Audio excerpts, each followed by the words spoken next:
My wife cheated on me and wanted a divorce, demanding half of everything. I remained calm and accepted. Without her knowing, all my assets were in my father's name. This happened a few years ago. When I met Claudia, she was beautiful, charming, and captivated me with her contagious laughter. We got married quickly, perhaps too quickly, and for a while, everything seemed perfect, or so I thought. From the beginning, my father had advised me to be careful with my assets. SOS/EOS. We come from a hardworking family that had managed to amass a good fortune over the years. My father was always very shrewd in business and instilled in me the importance of protecting what we had built. So, following his advice, everything I had from the house we lived in to the cars and the bank accounts was in his name. All this without Claudia knowing. At first, I had no reason to distrust her. She was my wife, the woman I planned to spend the rest of my life with. But over time, things began to change. Claudia started spending more time away from home, always with the excuse of being busy with work or out with friends. What really sparked my suspicions was when she started showing too much interest in our finances. She began asking me exactly how much I earned, how much things cost, and if we had insurance in case of emergencies. One day, I decided to follow her after she told me she was going to a work meeting. It turned out that the meeting was at the most expensive restaurant in the city. But she wasn't alone. I saw her having dinner with another man, laughing and being much more affectionate than she had been with me in months. My heart broke into 1,000 pieces at that moment. But I didn't let anger blind me. I knew that if I acted impulsively, I could lose everything. Instead of confronting her immediately, I began gathering evidence. I hired a private investigator to follow Claudia and confirm my suspicions. For weeks, he sent me photos and videos of the two together, holding hands, kissing, and going into hotels. It was evident that Claudia was cheating on me, and the worst part was that she didn't seem to care if I found out or not. Finally, the day that would change everything arrived. One night, when I came home from work, Claudia was waiting for me in the living room. She had that cold, calculating look that I had already learned to recognize. She told me that she was no longer happy in our marriage, that she had met someone else, and that she wanted a divorce. But not only that, she also wanted half of everything. I remember how my stomach turned when she said that. I knew she wasn't asking out of need, but out of greed and spite. She was convinced that she would take a large part of my money and property, believing it belonged to her. But what Claudia didn't know was that everything she wanted wasn't really in my name. I decided to go along with it without showing any emotion and simply accepted the divorce. I told her that, of course, there was no problem and that we would resolve everything as soon as possible. What she didn't know was that I had a plan up my sleeve, one that I would put into action as soon as we signed the papers. When we finally met in court to sign the divorce papers, I kept the most serene expression possible, even knowing the storm that was unfolding on Claudia's side. She arrived, accompanied by a lawyer who seemed more interested in earning a big commission than in resolving anything. She already had that victorious look, that side smile that said, "I'm going to ruin you." Little did she know that the real blow was yet to come. We sat down, signed some documents, and her lawyer soon demanded an inventory of assets. He began listing what he believed to be a fortune. First, the house we lived in, an enormous house located in an upscale neighborhood that Claudia must have already imagined selling for an outrageous sum. Then the luxury cars, followed by the full bank accounts. Claudia looked on with an air of superiority as the details were mentioned. Then I asked my lawyer to hand over the ownership documents. Claudia's lawyer received them, and as he began to read, I saw her expression gradually change. The confident, smug demeanor was replaced by something different. First, a slight wrinkle of doubt on her forehead, then a heavy breath, until her gaze became a mix of shock and despair. She turned to the lawyer and whispered something, probably trying to understand what was happening. I remained calm. Everything we had, from the house to the cars and the accounts, was in my father's name. Legally, I did not own anything of value under my name. Claudia, who had walked in there believing she would leave with half of everything, was now realizing that there was nothing to divide. Nothing she thought she could take was actually mine. But it didn't end there. The lawyer looked at Claudia and said, somewhat awkwardly. In that case, we need to discuss the division of Mrs. Claudia's assets. Her expression was pure disbelief. She had believed herself to be untouchable and that she would leave victorious. But the game had turned in a way she never expected. Claudia, over the years, had accumulated her own assets because she never thought to hide or protect her wealth as I had. She had an apartment in her name, a luxury car, and some bank accounts.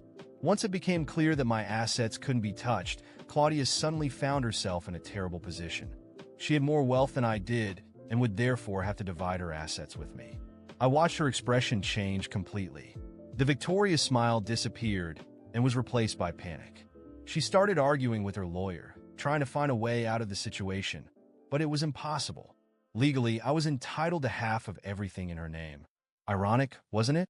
She came after half of everything she thought belonged to me, and now she was the one who had to divide what she had with me. At the end of the process, I walked out of there with half of Claudia's apartment, half of her car, and a considerable portion of her bank accounts. Each signature she gave on the papers was accompanied by a bitter expression and a stifled tear. I was calm the entire time, almost impassive, while she showed the growing fury of seeing her plan fall apart. After everything was finalized, Claudia tried to approach me, questioning how I could do this to her. Me? Do this to you?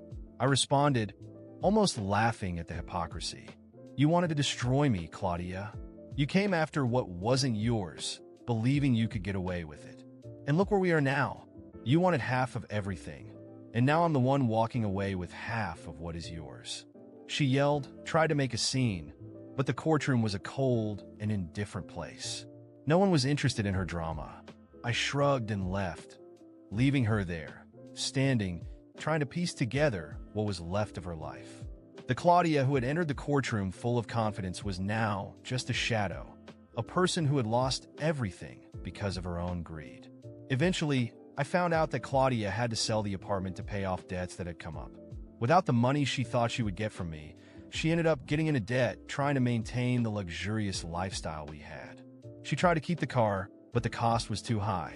In the end, she was left with little more than the clothes on her back, while I moved on, with my share securely in hand. Ironic how she, who came after my ruin, ended up ruining herself.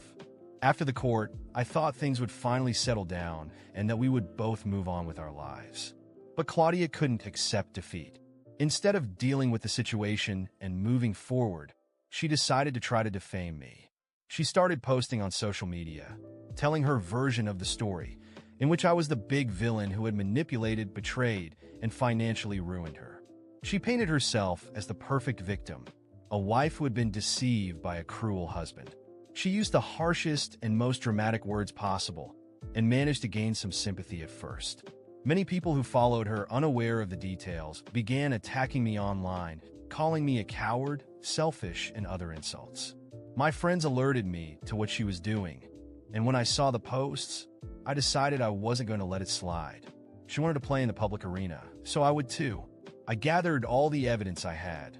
The photos from the private investigator, the messages, the court details, and even records of her attempt to take half of what she thought was mine. I made a long post explaining the entire story. I went straight to the point, no exaggerations, just the facts. I showed how Claudia had planned to betray me and then try to financially ruin me out of sheer greed. I made it clear that while she was planning the betrayal and the separation, I was protecting my assets because it was something my family had built through hard work. As soon as my response started circulating, the tide turned against her. People who had previously sided with Claudia were now shocked by the truth. Comments began to appear on her posts, calling her manipulative and pointing out how she had underestimated the situation and me. The image Claudia tried to create of herself as the victim began to crumble. She went from being an aggrieved wife to someone trying to pull a con and ended up exposed. The pressure on social media became unbearable for her. Claudia, full of shame, tried to delete the posts, but it was too late. Screenshots were circulating, and people continued to comment. It didn't take long before she deactivated all her accounts, completely disappearing from the radar. She had no way to justify herself anymore, and every attempt at a response only made things worse for her. In the midst of all this chaos, something unexpected happened. Claudia's best friend, Marcella, reached out to me. She wanted to understand what had really happened, said she couldn't believe everything she was seeing and hearing. We arranged to meet up to talk and clarify things. At the meeting, Marcella was very attentive. I told her everything, from how Claudia began acting suspiciously to the evidence I had gathered. Marcella seemed sad and disappointed about what she had learned about her friend, but at the same time, she couldn't hide the fact that she agreed with me. She said that I had done the right thing, that no one deserved to go through what I went through. As the conversation continued, Marcella really began to comfort me. She told me that I was a good person, that I didn't deserve what Claudia had done to me, and that it was admirable how I had kept calm and moved on without giving in to blind hatred or revenge. There was something about her, an understanding and kindness that I hadn't expected. As time went on, the atmosphere between us changed. The conversation became more personal, closer. Marcella began to flirt with me, and it didn't take long before we ended up being together. It happened naturally, as if all the tension of those past months needed an outlet, and Marcella was there by my side when I needed it most. It wasn't something I intended to make public, especially to Claudia.